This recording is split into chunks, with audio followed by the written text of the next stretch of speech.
জন্য আমি বসছি পাশে আমার দয়া মোটামুটি।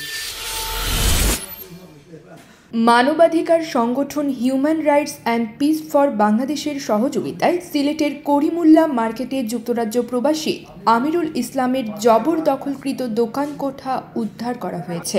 দীর্ঘ 4 বছরের প্রচেষ্টা ও নানা আইনি জটিলতা শেষে গত 9 নভেম্বর আপোষ মীমাংসার মাধ্যমে দোকানটি পুনরুদ্ধার করা হয়।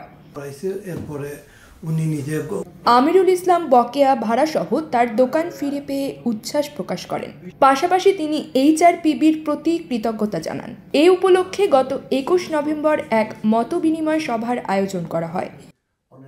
সভায় সভাপতিত্ব করেন HRPB UK শাখার সভাপতি সাংবাদিক রহমত আলী।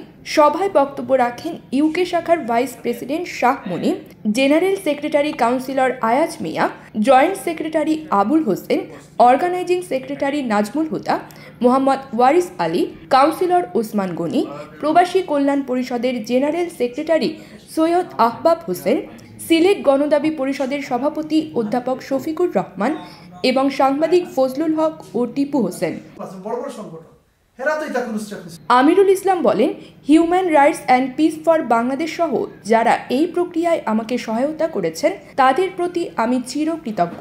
দেশের নাগরিকরা যদি কখনো এমন সমস্যার মুখোমুখি হন তাহলে তারা যেন নিজেদের অধিকার পুনরুদ্ধারে সাহসিকতা ও ধৈর্য বজায় রাখেন। দোকানটি জবরদখলের পরপরই আমিরুল ইসলাম HRPB UK শাখার সহায়তা চান। এরপর সংগঠনের সভাপতি সাংবাদিক রহমত আলী এবং বাংলাদেশ সুপ্রিম কোর্টের সিনিয়র আইনজীবী মঞ্জিল মোর্শেদের প্রচেষ্টায় বিষয়টি আইনি প্রক্রিয়ায় এগিয়ে যায়।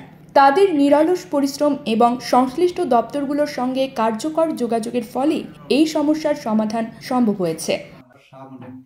News desk, UKBD Times. ওনাকে নিয়ে আমি সে সময় ঢাকা